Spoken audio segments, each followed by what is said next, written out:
Guys, நீங்கள் ஒரு makeup ஆர்டிஸ்டா? அப்போ இந்த வீடியோ உங்களுக்கு தாங்க. மேக்கப் பொறுத்த வரைக்கும் மாய்ஸ்சரைசர் தான் இம்பார்ட்டண்ட்டான ரோல் பண்ணும். ஒரு மேக்கப் ஆர்டிஸ்ட்டும் ஒரு மாய்ஸ்சரைசர் யூஸ் பண்ணுவாங்க. அதை அப்படியே பார்த்து மக்கப் பண்ணி நம்ம வாங்காமல் அதை எப்படி வாங்கணுங்கிறத கற்றுக்கோங்க. அதை நான் உங்களுக்கு சொல்லித்தரேன். ஓகேங்களா? மாய்ஸ்சரைசர் பொறுத்த வரைக்கும் 2 types, gel based and water based. Gel based வந்து ஆயிலி ஸ்கின்ஸ் இருப்பாங்க இல்லையா, அவங்க யூஸ் பண்ணுறது. இதுவே வாட்டர் பேஸ்ட்டு ட்ரை ஸ்கின்னுக்கு பெஸ்ட்டான ஒரு மாய்ஸ்சரைசர். நார்மல் ஸ்கின் டோனில் இருக்கவங்களும் அதை வந்து யூஸ் பண்ணிக்கலாம். இதுக்கு பெட்டரான எக்ஸாம்பிள்னு பார்த்தீங்கன்னா நம்மளோட பாண்ட்ஸ் லைட் வெயிட் ஜெல் இருக்கு இல்லையா, அது வந்து பிகினர்ஸ்க்குலாம் பயங்கரமான ஒரு மாய்ஸ்சரைசர், தாராளமாக யூஸ் பண்ணலாம்.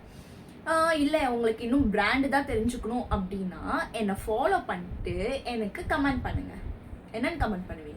மாய்ஸ்சரைசர்னு கமெண்ட் பண்ணுங்கள், இல்லைன்னா எம்னு கமெண்ட் பண்ணுங்கள். நான் உங்களுக்கு டிஎம் பண்ணுறேன். இந்த மாதிரி ஒரு நிறைய வீடியோஸ்க்கு என்னை ஃபாலோ பண்ணுங்கள்.